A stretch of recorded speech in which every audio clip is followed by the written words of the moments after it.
Bismillahirrahmanirrahim, alhamdulillahi rabbil alamin, wa salatu wa salamu ala rasulina Muhammad wa ala alihi wa sahbihi ajma'in. Allahun e lartësuar lavdrojmë, qojmë salavat e selam e pejgamberit e tij Muhammedi sallallahu alaihi wasallam, familjes, shokëve dhe të gjithë atyre besimtarëve musliman që pasojnë rrugën e tij dhe udhëzohen me sunetin e tij deri në ditën e gjykimit. Të nderuar, po vazhdojmë me dersin e radhës në sirën e Ebu Bekrit radiallahu ta'ala anhu. Javën e kaluar folëm për betejat e mëdha që muslimanët i zhvilluan kryesisht në Irak në komandën e Khalid ibn Walidit kundër perandorisë persiane.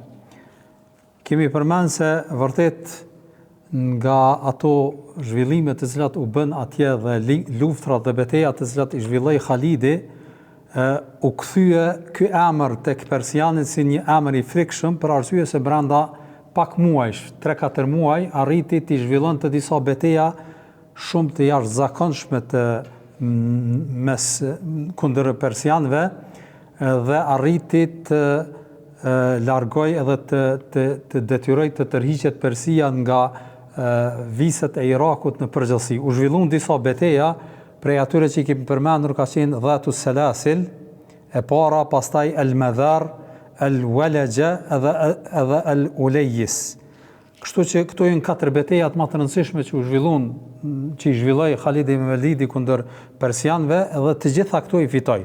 Ka pas edhe beteja më të vogla që janë zhvilluar ndërmjet dhe të gjitha kanë qenë me fitore. Pra asnjë betejë, në fakt asnjë betejë që njihet që ka marrë pjesë Khalid ibn Walidi nuk ka mësuar disfat muslimanët. Dhe në këto 4 betejat edhe beteja tjera do thot më të vogla, në të gjitha ka korr fitore dhe ka qenë një triumf për muslimanët në përgjithësi. Kështu qytetet të rëndësishme, portet e rëndësishme në pjesën e Irakut, që tash është do thot ajo vendi Kuvajtit edhe disa pjesë tjera, të gjitha ranë në kontrollin e muslimanëve dhe autoriteti i perandorisë persiane u lëkund në për ato vise edhe pse ata kishin qëndruar aty me qindra vite. Përderisa Khalidi i çliroi dhe u vendos në ato vende, qëndroi parafërsisht në atë vend Khalidi, domthon për betejë edhe në luftë në përgjithësi, parafërsisht më pak se një vit. Dhe gjatë kësaj kohe ai u vendos, e shtriu sundimin, murr do thot qytetet të rrethuara e kështu me radhë dhe qëndroi aty pushoi me ushtrinë e tij dhe ushtria ishte parafërsisht kemi thënë 18.000 ushtar ishin. Dhe së bashku me të ishte edhe Muthanna ibn Haritha, edhe ky ka qenë prej sahabëve të nderuam dhe në fakt ky ka shku para Khalidit në Persi, Khalidi ka shku mas tij, po për shkak të aftësisë dhe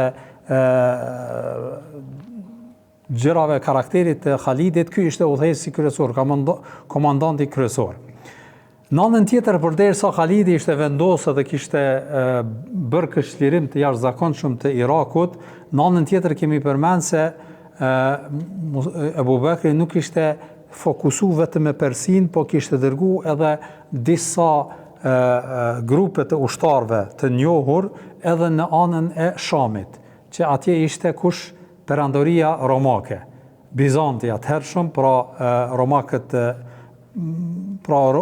perandoria romake lindore, dhe në atë vend kishin shku, kemi thonë, nuk e dija kemi përmend 4 komandantë të njohur, ka qenë Ebu Ubejde ibn Gjerrahi, Yazid ibn Sufjani, Shurhabil ibn Hasene edhe Amr ibn Asi.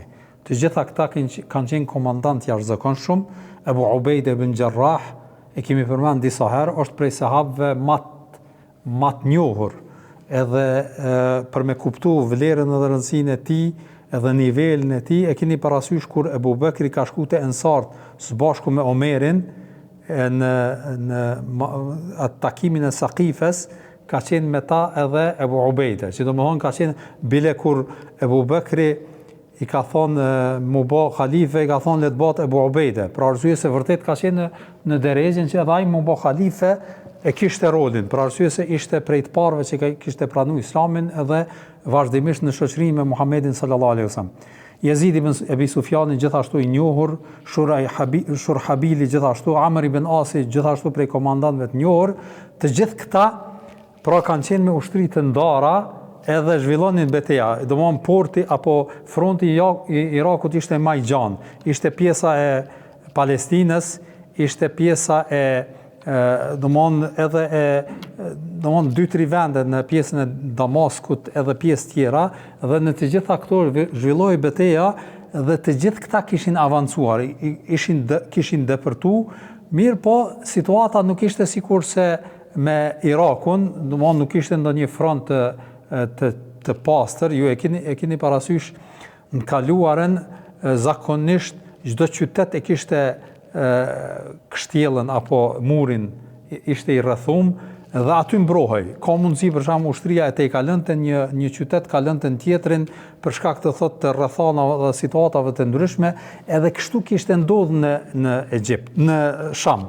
Pra kishin depërtuar, po jo në formë frontale, pra disa kanë shku pak më larg, disa pak më afër, varësisht prej qyteteve edhe vendeve të cilat kanë arrit me depërtu. E kjo për romakët ishte një kërcënim, pra në fillim e konsideronin se kjo është vetëm një sulm kufitar, edhe nuk do të ketë më avancime, mund të jenë do të thotë sulme sporadike të caktuara, pastaj nuk do të vazhdojnë tutje. Mirë, po kur e kam pa që shteti apo muslimanët janë duke avancuar dhe duke vazhduar tutje në shtrirje, atëherë Herakli e kuptoi që duhet me bë një organizim që t'i zbraps muslimanët, prandaj edhe bëri organizime serioze për t'u kundërvy këtyre sulmeve edhe mi shliru edhe ato vende të cilat i kanë zënë muslimanët.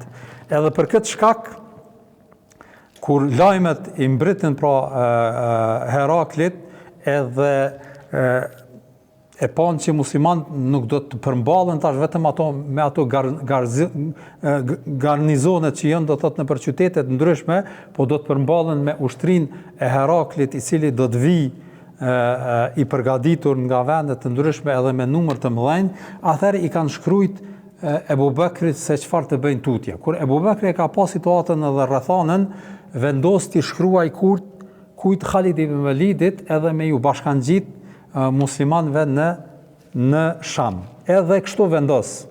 Khalid ibn Walidi i shkruan letër, ky Ebu Bekri i shkruan letër Khalid ibn Walidit në Irak edhe i thotë që ti bashkangjitesh muslimanëve në Sham për arsye se kanë nevojën tonë. Është interesante këtu me përmend një fakt që Khalid ibn Walidi vërtet kishte bë fitore të jashtëzakonshme në Irak. Edhe pozicioni i tij ishte shumë i madh. Domthonë nuk ishte ndonjë pozitë që me thonë, po kishte arrit shumë autoritet. Edhe ato vende de facto ishin në kuadër të komandës edhe të sundimit të Khalidit. Mirë, po kur i erdhi ky lajmi mi u bashkangjit muslimanëve në Sham, pra nuk hezitoi. As nuk tha këtu është vendi jam, këto janë tokat që unë i kam shliru, unë do të jem këtu, po me njëherë e çoi në vend urdhrin e Ebu Bekrit. Edhe këtu ka ardhur edhe çortimi që ja ka bërë Ebu Bekri për çka? Që ka shkuar në haxh pa leje. Domthonë që e ka bërë atë manovrën me ushtri, që pa e kuptuar ushtria ka shkuar ka bërë haxhin edhe është kthy, kur e ka marrë vesh Ebu Bekri e ka çortuar shumë, po nuk e ka dënuar, me thon kushtimisht, me shkarku apo diçka tjetër, po ka thonë që tjetër herë mos me vu ushtri në një rrezik të tillë, për arsye se ka pas mundësi të ketë ndonjë revansh nga persianët edhe me dështu muslimanë. Megjithatë,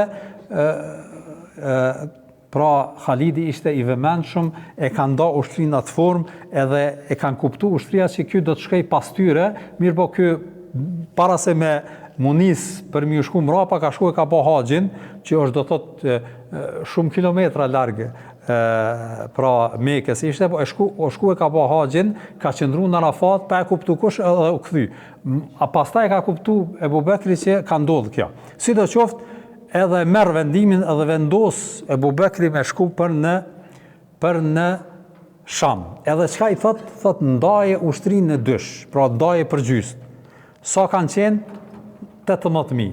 Domthonë 9.000 mi marr Khalidi me veti, 9.000 me mbet në domthonë në Irak, edhe me mbrojt nëse ka ndonjë sulm apo diçka, edhe me vazhdu tutje dhe aty me lan kun Muthanna ibn Haritha ash-Shaybani, ai me qëndru aty dhe ky me vazhdu tutje. Edhe kështu ndahet dhe është interesante me përmend këtu që Khalidi kur e ndan ushtrin, fillon mi zgjedh sahabët që kanë marrë pjesë me pejgamberin alayhis salam në betejë, mi marr me vete.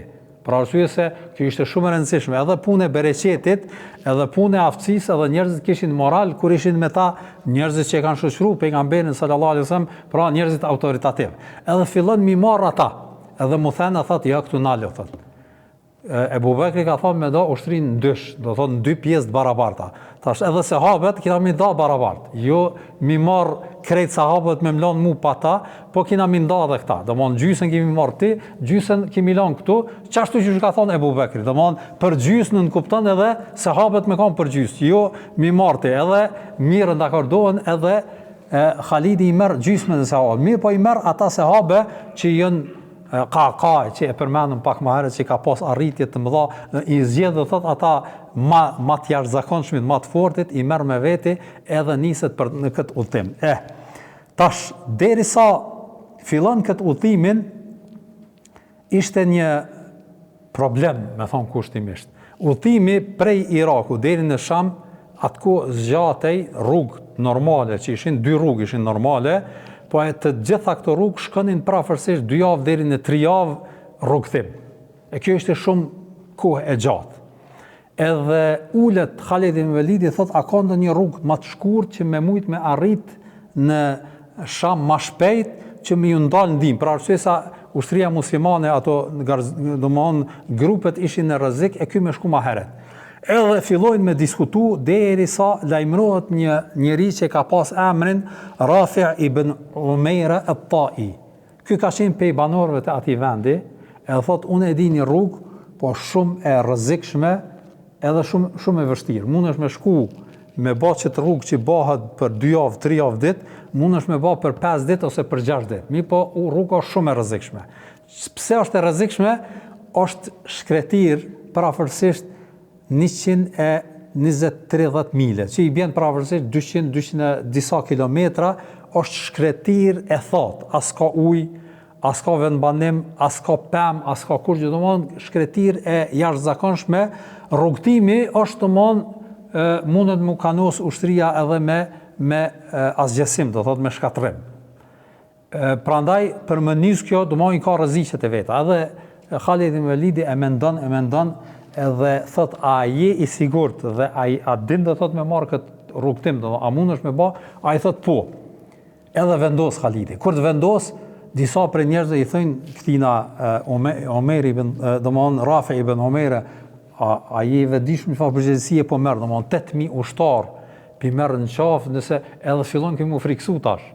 Thot, përgjegjësi që mi marr me veti gjithë këta njerëz edhe me dështu, nuk kam pyetje që ki me dek ti, po për merë në qafë ushtrinë muslimane, për merë në qafë krejt ndihme në Sham, domthon është një përgjegjësi e madhe. Edhe Rafi ibn Umaira në mramje vjen te Khalid ibn Velidi, thot, nuk jam shumë i sigurt. Nuk jam shumë i sigurt se përgjegjësi e madhe, kështu që fillon mi kallëzu ato hezitimet e tij. Edhe i thot, a ke udhtu, domthon nëse je i sigurt, faktikisht i mbështetëm Allahun e Madhërisht edhe nisëm domthon e nxen edhe pastaj pranon. Edhe fillojnë këtë rrugtimin. Tregojnë historianët se në këtë udhtim e bën edhe një planifikim shumë të mençur Khalid ibn Velidi për atë kohë. Ajo ishte që ju keni udhtimet të këtilla të ushtrisë kanë marrë me veti edhe ushqim. Cili ka qenë ushqimi? Ka qenë te devet që gjatë rrugës i kanë prej, i kanë pjekë, i kanë hangër, kanë vazhdu rrugtimin. S'kanë marrë ushqim buke, grune, që apo digune me vete, atje me përgatit. Jo, zakonisht kanë marrë ushqim që ecë me vete, që mos me bajt. Kanë marrë devet që janë pak më të vjetra, devet që nuk janë, që kanë arrit moshën për me pre, i kanë po që ecin, edhe i kanë marrë me vete. Edhe çka ka bë, gjatë mramjes ju ka dhënë ushqim që mu e shtu ato devet shumë. Edhe janë etë devet shumë, edhe në mëngjes kanë pi ujë shumë. Domthon kanë pi, ju e keni parasysh që devet pinë për me pas mundësi me qëndru pa ujë një kohë të gjatë. Edhe pinë ujë shumë, edhe i mushin ato rezervaret e tyre, edhe fillojnë udhtimin. Edhe 3 ditë kanë bë udhtim të jashtëzakonshëm. Pra ecja ka qenë e mirë, ushqimi i mjaftueshëm, kur i kanë bë këto 3 ditë, kanë filluar me pas mungesë të ushqimit. E kjo ishte pastaj kishte rreziqet e veta. Edhe këtu fillon urdhëron Khalidi me i pre devet, edhe me i hangër ushqimin edhe me nxjerr atë ujin që e kanë në ato barqet e tyre, edhe me pi atë ujë për shkak të pamundësisë me duru deri të arrijnë në vend. Edhe kështu udhtojnë, dita e 4 ka qenë shumë raskapitse. Madje në ditën e 5 thuhet për Rafi ibn Umaire, atë shumë lodhet sa që syti që rohen, domthonë e rok një lloj smundje që nuk sheh më. Edhe këta e kishin mbështetje në këtë njeri. Edhe ky tash që rohet nga smundja, edhe thonë çka më bë, edhe i afrohen, thonë qysh ka, a kena me mri, domthonë ditën e 5 tash. Dita e 5 ka qenë dita e fundit, domthonë nëse edhe kjo ditë nuk gjendet atë ditën e 6 është rrezik që do të dështojnë, se s'kan mundësi që ka me bë, vetëm kanë mendoj në vend edhe mundet me ardh vdekja. Pra nuk i mundësi po shkoj qanej ashtë i gjoj diçka, po që kënej s'ka domthonë, nëse zgjinet rruga edhe nuk është arrit në këto 5 ditë, mu ka përcy që kjo domthonë largësi, atëherë nënkuptohet që i kanë dështu edhe i kanë ose me vdekje. Edhe ky Rafi ibn Umaire thot esni përpara edhe shikoni apo i shihni dy kodrina. Kodrina domthonë shkretines përpara, domthonë kodrina për që keni përpara. Edhe dalin këta vëzhgust edhe kur shkojnë pak ma e shohin këto kodrina. Edhe vini këthen thot i kemi pa. E thonë në drejt asaj kodrine është një pemë e hurmes, e njohur, edhe që aty ka ujë.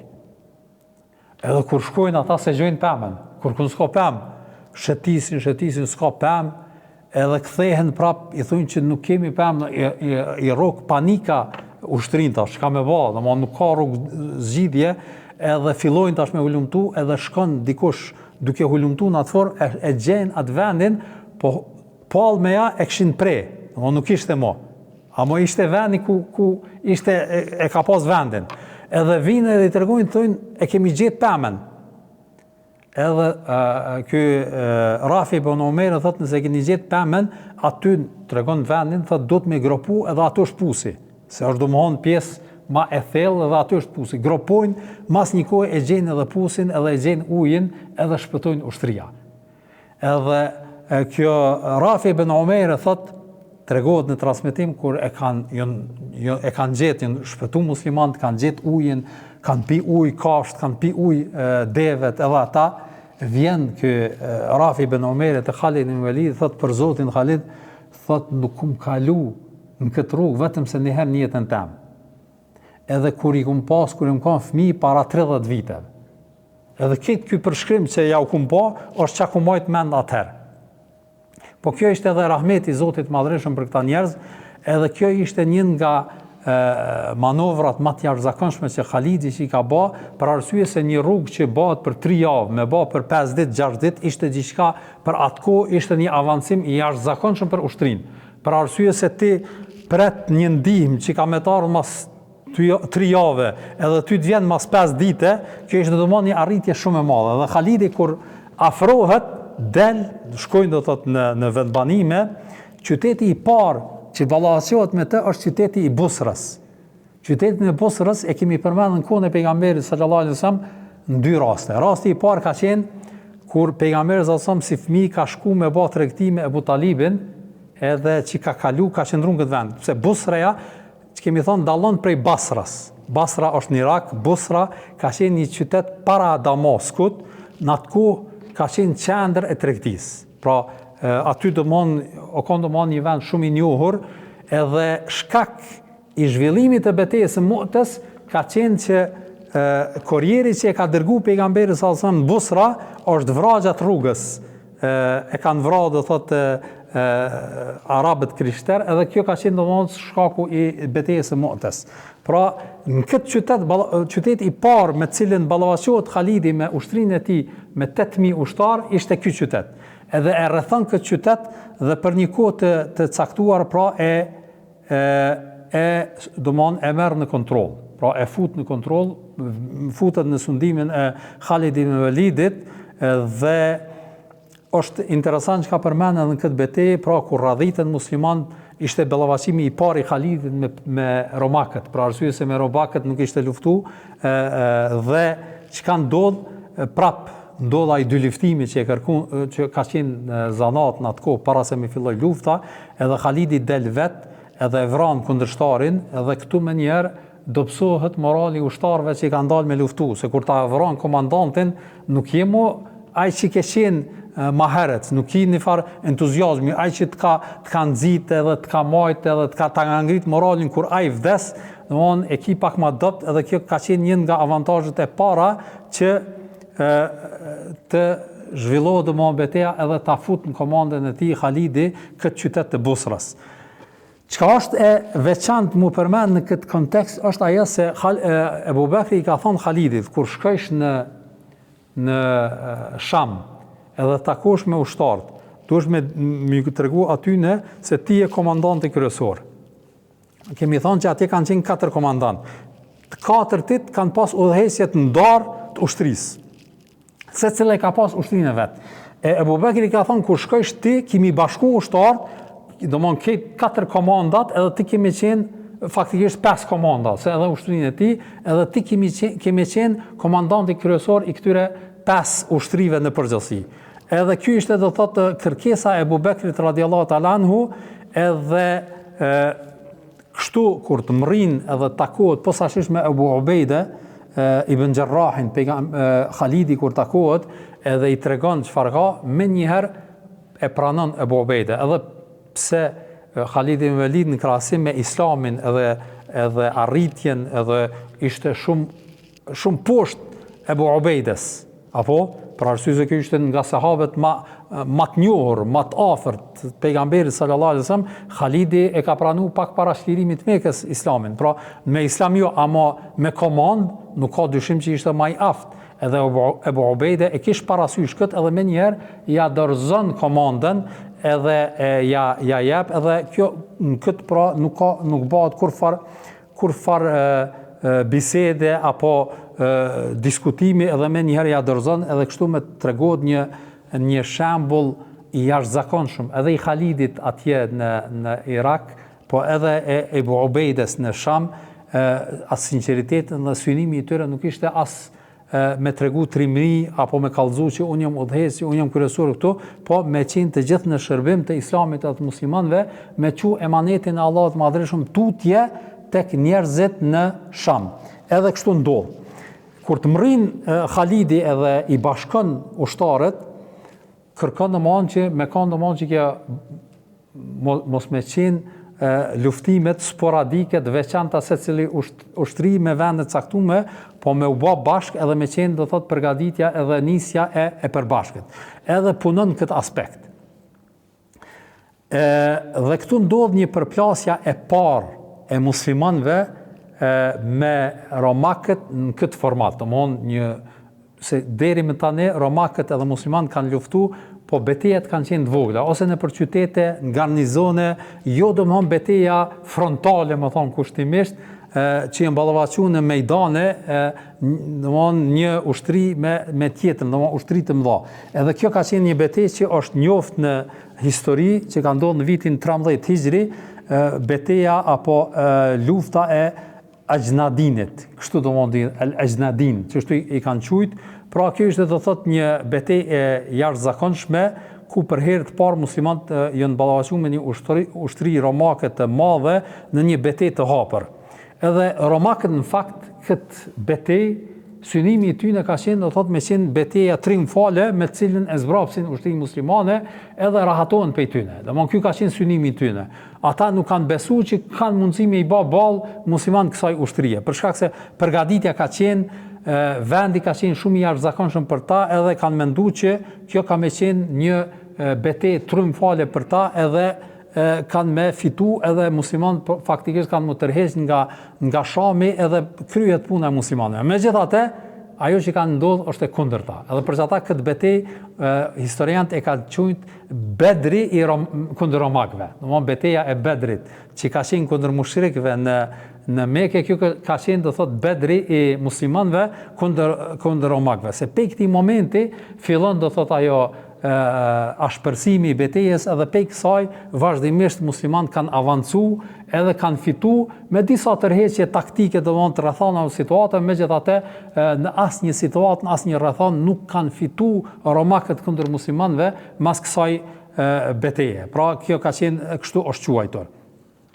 Pra veçantia e kësaj ishte që kjo që e kanë quajtur muslimanët Bedri që shënoi kthesën pra nga dishullin arabik. E dyta ka qenë bashkimi i 4 ushtrive muslimane. Domthonë që thamë de facto kanë qenë 4 ushtri që kanë qenë në Sham në atë kohë, edhe ushtria e Khalidit janë bë një ushtri edhe në komandën e Khalid ibn Velidit dhe pra ishte do thot një situatë edhe një rrethon e jashtëzakonshme, asnjëri nga 4 komandantët pra nuk kanë negociu ose nuk e kanë kundërshtuar që Khalid ibn Velidi me marrë udhëheqjen. Dhe këtu vrehet ajo respektimi linjes së urdhrave nga Ebu Bekri radiallahu ta'ala anhu, pra edhe e kanë qunë vend atë kërkesë të khalifes së muslimanëve.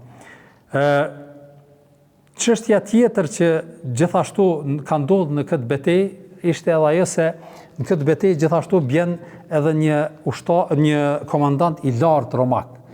Pra mbytet, edhe kjo ka qenë një triumf i jashtëzakonshëm i muslimanëve, edhe kjo ka ndikuar që muslimanët të avancojnë. Gjithashtu edhe kjo fitore ka shkaktuar pasoja shumë të rëndësishme, domthonë pasoja fjala pozitive për muslimanët, për arsye mas kësaj betejë muslimanët kanë arritur me depërtu deri te Damasku, me rrethu Damaskun, edhe pastaj me marrë edhe Damaskun, kanë arritur me hap rrugën për një qytet që ka qenë më lart Damaskut, Hims, që ka qenë i njohur, dhe prej kësaj beteje, pra krejt historia e Shamit fillon me marrë një drejtim tjetër dhe me u fut në duart e muslimanëve qytet pas qyteti edhe arritje pas arritje të muslimanëve.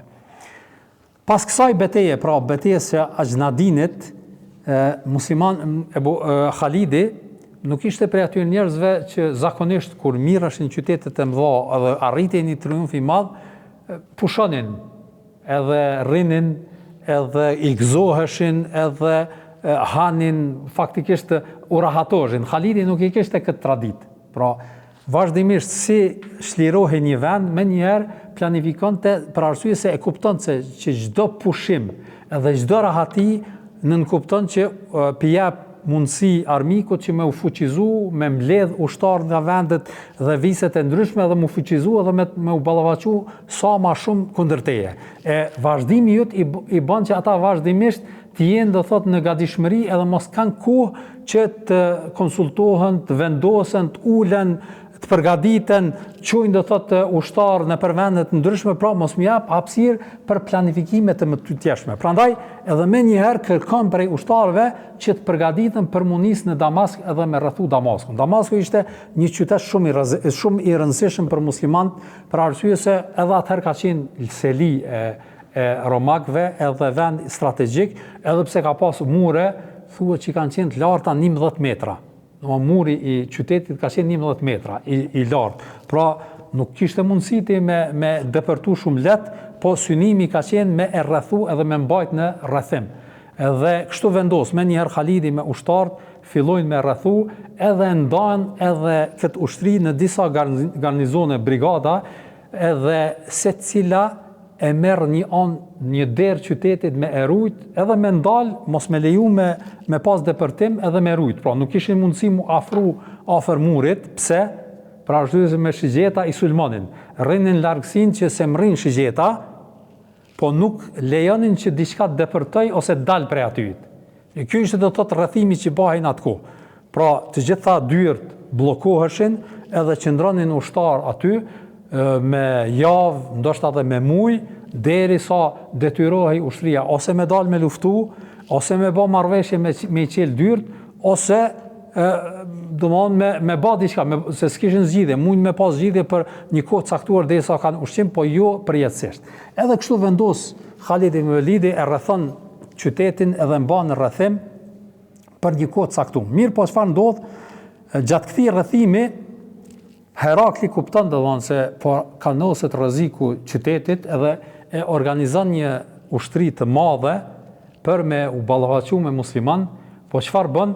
Nuk vjen me atë ushtri drejt Damaskut, por i bjen për rreth, ka Palestina sodit, ka Gaza, në këtë rast ende Jerusalemi ishte në dorë të romakëve, nuk ishte në dorë në muslimanëve, po ka Bregdeti vinë dhe thot edhe don më ju dal për mas muslimanëve, edhe më ju dal në anën e kundër të Damaskut, kështu që kur fillon ushtria e romakëve me i sulmu musliman me u detyru me kthy sulmin edhe me liru qytetin edhe ushtarët e qytetit pastaj me dal edhe me mjuar mrapa. Kjo ka qenë strategjia e romakëve qyshme e zhvillu betejën. Khalid ibn Walidi kur e kupton se çfarë po ndodh dhe ka ku i vjen, nuk e pret këtë situatë. Por me njerë organizon edhe e lën vetëm një pjesë të ushtrisë të rrethu me majt në rrethim Damaskun, edhe me këtë ushtrin tjetër del edhe vjen dhe thot në një vend për me zhvillu betejën larg Damaskut, jo aty. Edhe kështu ndodh. Kthehet pra nga ai vend, pra tërhiqet edhe takohen në një vend tjetër që ishte larg Damaskut, edhe kjo ishte befasi edhe për ushtrinë romake. Për arsye se ata pritsin me shku deri në Damask, megjithatë beteja u zhvillu më herët, edhe aty zhvillohet një betejë e madhe, të cilën gjithashtu e fitojnë muslimanët, edhe mas asaj shpartallohet ajo ushtri, pra zakonisht vriten disa, ushtria që mbetet në betejë ik në vende të ndryshme, fitohet beteja, pastaj Khalidi prap kërkon me u kthy në Damask edhe me mbajt në rrethim Damaskun. Edhe kthehet edhe mba Damaskun më shumë se një muaj në rrethim. Gjatë kësaj kohe, kohë pas kohe, valia apo udhëheci i romakëve i Damasku që ishte në mbrana në qytet, nxirrte ushtar me numër të madh ushtarëve, bënte do të disa manevrime, tentonte me thyr rrethimin, mirë po nuk arrinte prap kthehej në mranda, do thot në qytet. Pra tentonte. E keni parasysh sistemi i betejave në atë kohë, domthonë plotësisht ka ndryshuar nga koha e sotit. Pra kur ka dashur me thyr rrethimin, mas pari kanë fillu shigjetarët me gjujt me shigjeta që me largu ushtrin armikut, pra në këtë rast muslimanët, edhe me dal ushtria edhe me urradhit jashtë të thot qytetit, jashtë murit qytetit, me urradhit, edhe atu mu zhvillu beteja. Edhe kështu vendosnin ata. U bënte kjo, dilte ushtria, sa ishte me numër, edhe tentonte me thy shtetërrethimin, nëse nuk arrinte, prap ishte kërkesa që të hapet dera, të kthehen ata, të tërhiqen, duke i gjuj këta me shigjeta që mos me leju, me u fut edhe këta së bashku me ta në qytet. Kjo ishte beteja që zhvillohej kohë pas kohë. Kur udhëheci i romakëve në Damask që ka pas emrin Tomasi, kështu e kanë quajt, kështu përmenden në histori, ishte prift i njohur, edhe dinte, kishte njohuri edhe për islamin, edhe për muslimant, kishte dëgju, mirë po, pra tregohet që ka pas takime edhe me Khalid ibn Walidin, për arsye se në këto beteja që bëhen me muj, ka delegacione, ka kërkesa, ka këmbime, takime, e kështu me radhë, këto ishin edhe tregohet që Tomasi ka nejt me Khalidin disa herë, kanë diskutu, kanë qitë kushte, qysh me u dorëzu, nëse dorëzohen, po të gjitha kanë shku me dështim, pra nuk kanë realizu ndonjë marrëveshje finale.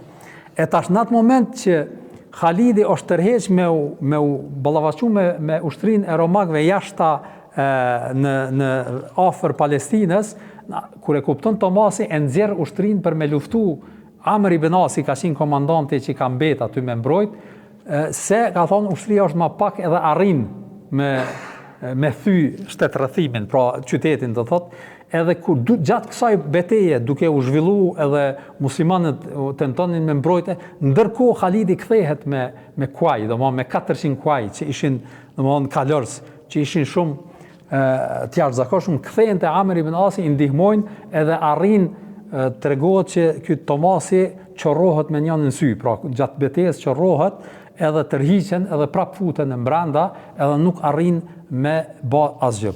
Prap ushtria po kthehet në pozicionet e tyre, secili komandant e merr njërin derë, edhe kështu ruajnë edhe qëndrojnë një kohë caktuar. Pas një kohe, gjatë këmbimeve të ndryshme, vjen një njeri që ishte afru me Khalidin, për arsye se në këto diskutime fillon edhe rebelime edhe nga brenda, për arsye se këta pritnin prej romakëve, prej Heraklit që ishte në atë kohë në Antaki, në Antaki ishte ku qëndronte Herakli, pritnin se do të vjen mendim, po ai nuk vinte. Tash një muaj u bë, është një lloj rebelimi që s'po na ndihmoni, na do të dorëzohemi, do t'i pranojmë kushtet për arsye se ky po na premton që nëse dorëzohemi as nuk na lufton, nuk na merr pasurinë, nuk e merr qytetin, nuk merr kur gjë. Përveç do thotë që jau qet gjizjen një shumë e caktuar që do ta paguajnë për shkak të këtij dorëzimi.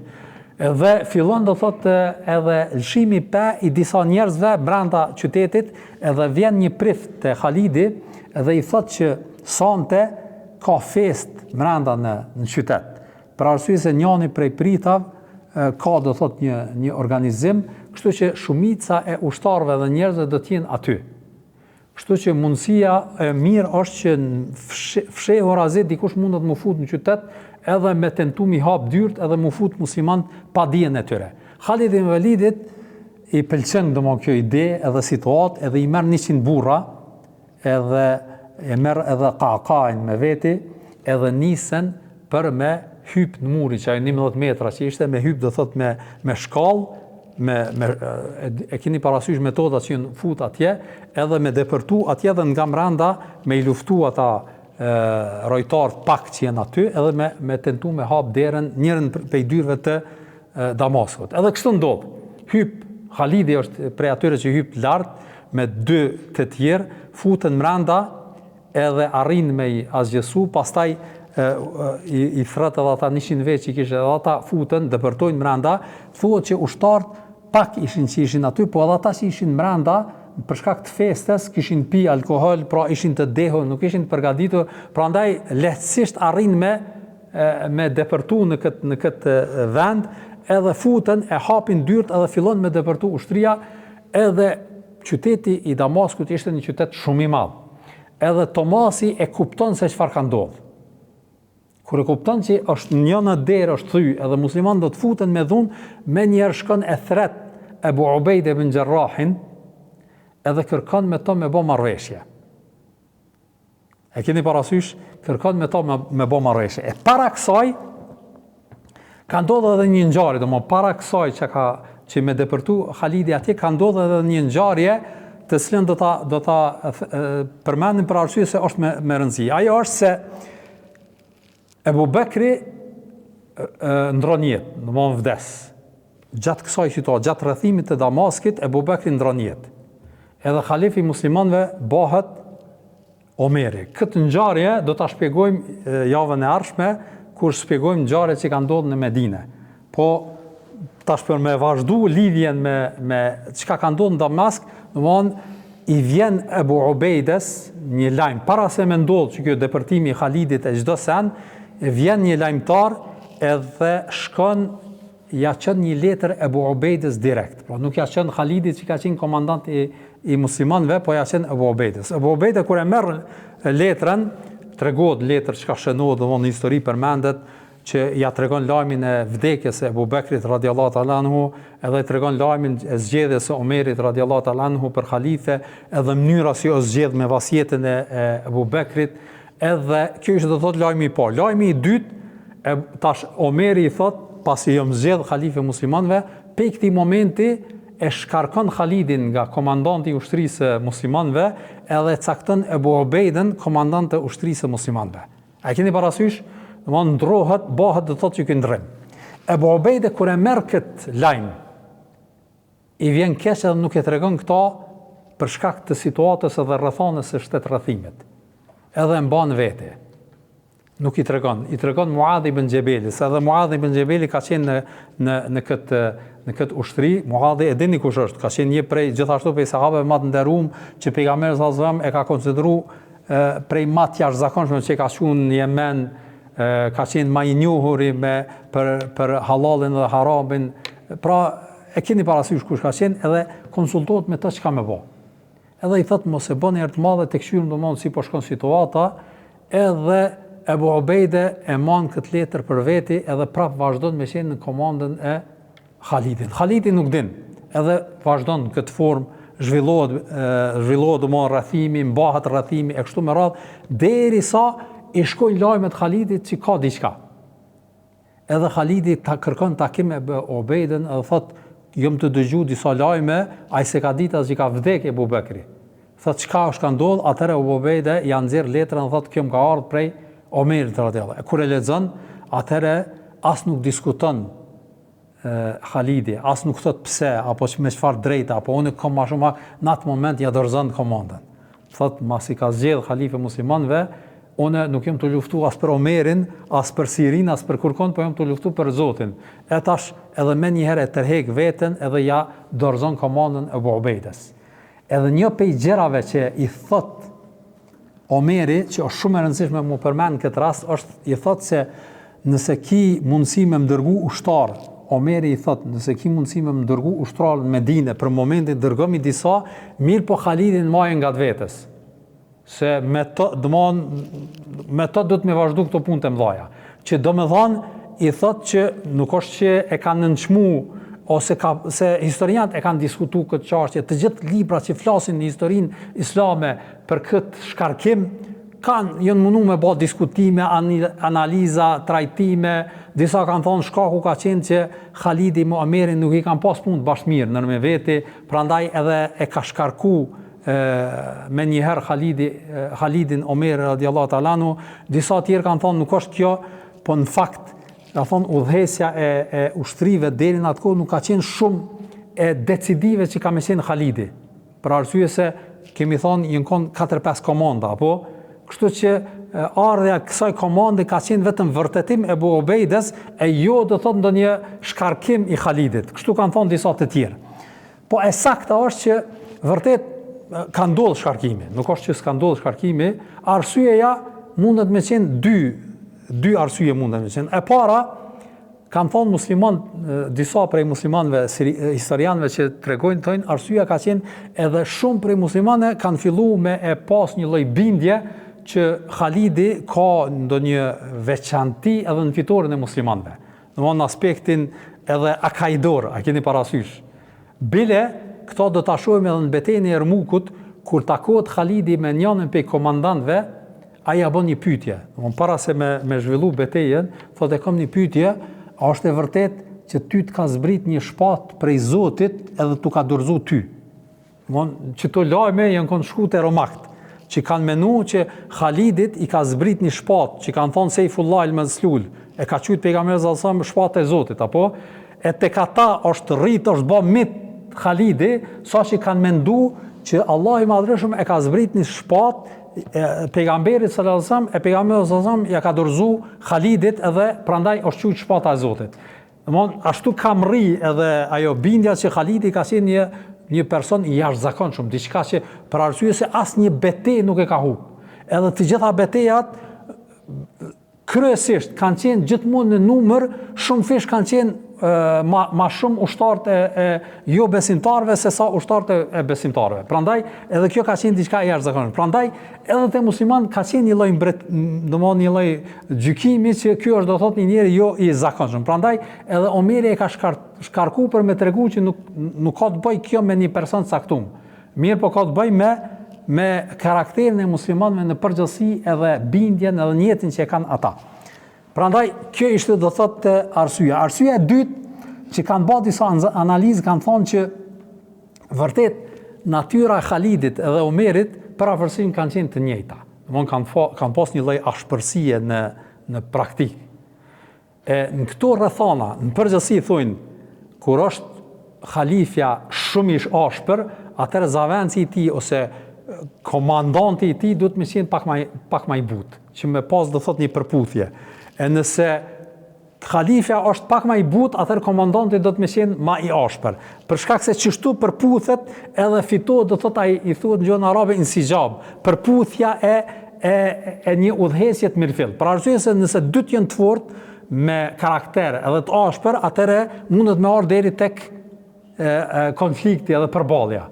Ose nëse janë dy të butë, tani prap nuk ka fuqin ta. Sikur për shembull e përmendin Ebu Bekri ka qenë më i butë edhe ka shku me natyrën e Khalidit që ka pas përputhje. Në këtë rast Omeri ka qenë i fortë, edhe Ebu Ubejdi ka qenë më i butë, edhe o shku do thot përputhja, edhe prandaj edhe kjo ka qenë do thot një zgjedhje e mirë, edhe kjo vërtet e ka një gjykim të mirëfillt, edhe një situatë edhe një rrethon. Sidoqoftë, ajo që është e jashtëzakonshme është qëndrimi e Ebu Bekrit i Khalidit me njëherë tërhiqet, edhe caktohet Ebu Ubejde nuk e shpërfill, as nuk e anashkalon, madje çdo do ta shihni edhe tutje kur flasim edhe te Jermuku, edhe në betejë tjera, çdo propozim të Khalidit Ebu Ubejde e merr do thotë që kjo është e kryme. Për arsye se i beson edhe për një vendimet e tij, caktimet e tij, metodologjitë e tij ishin të jashtëzakonshme që Ebu Ubejde më njëherë e japte dorën se kjo ka me vend edhe kështu do të veprojmë.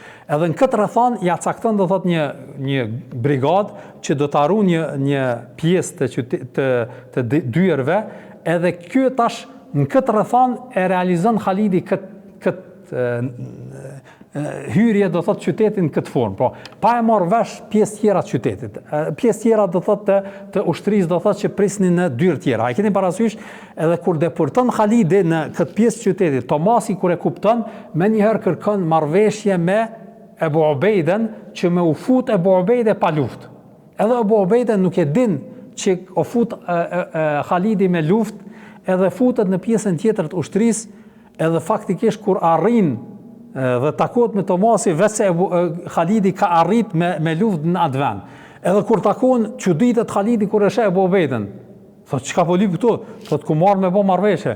Po thot, unë jam fut me luftë. Do thot, unë e kum thy rrethimin, domthonë nuk kanë drejt tash me kërku marrëveshje kur unë jam fut do thot me luftë. Edhe këtu kërkon tash një lloj, jo s'ka pas konflikt, po çka me bë? Tash a je nahi me luftë, a je nahi me marrëveshje? Cilla është? Edhe ulen sahabët e mëdhej, që kanë qenë domosht shokë ngushtë, edhe diskutojnë qysh me lanë këtë mund. Edhe thonë ma e sigurt është me lanë që jena fut do thot me marrëveshje, edhe pranojnë marrëveshjen, edhe pse Khalidi është fut do thot me luftë, edhe kishte të drejtë. Po edhe Khalidi e pranon këtë marrëveshje për arsye se muslimanët nuk tradhtojnë. Do thot i rrin gati marrëveshje, edhe e pranojnë marrëveshjen, edhe pranojnë do thot ato kushtet që janë marrë vesh, edhe e lajnë do thot Damaskun e lirë në sundimin e muslimanëve, po i lajnë të lirë qytetarë do thot me zhvillu jetën normal në atë formë, edhe kështu realizohet edhe çlirimi ose futja e muslimanëve në Damask, edhe kjo ka qenë një ngjarje e jashtëzakonshme për muslimanët. Në anën tjetër, një lajm shumë i këbshëm për Heraklin, i cili e detyron tash kjo situatë dhe kjo rrethon me ndërmarrë një hap të jashtëzakonshëm që faktikisht do të jetë ajo tendenca e fundit për me e zbraps musliman nga ai vend, po kjo zgjat shumë. Pra prafërsisht një vit e gjys apo 2 vit bëhet përgatitja e Heraklit për me i sulmu musliman, për me i largu nga ky vend, dhe zhvillimet të cilat do të ndodhin, inshallah do t'i shpjegojmë javën e ardhshme, ma konkretisht betejën e Jermukut, një nga betejat më të jashtëzakonshme, më të mëdha edhe më të vështira që e kanë bërë muslimanët në atë kohë, për arsye se ushtria e muslimanëve thuhet që ka qenë prafërsisht 40.000 ushtarë. 40.000-45.000, jo ma shumë. Ushtria e Romakëve, Bizantit, në disa transmetime thuhet që kanë qenë 200.000. Disa kanë thonë nuk kanë qenë 200.000, po jo ma pak se 150.000. Kështu që ka qenë një numër i jashtëzakonshëm, edhe betejë që ka zgjat disa ditë, beteja që i ka pas ato ngritjet edhe uljet. Këta do ta shpjegojmë inshallah javën e ardhshme, ose ndoshta javën e ardhshme do të shpjegojmë ngjarjet të cilat kanë ndodhur në Medinë, ndrrimin e jetës së Ebu Bekrit radiallahu ta'ala anhu, edhe qysh e merr udhëheqjen Omeri radiallahu ta'ala anhu, për arsye se betejë e Jermukut në fakt ka ndodhur në kohën e Omerit radiallahu ta'ala anhu, e jo në kohën e Ebu Bekrit, prandaj Kjo ishte do thot ajo që kemi përgatit për sot. Inshallah vazhdojmë javën e ardhshme. Wa sallallahu ala nabina Muhammad wa ala alihi wa sahbihi ajma'in. Allah i shpërblet.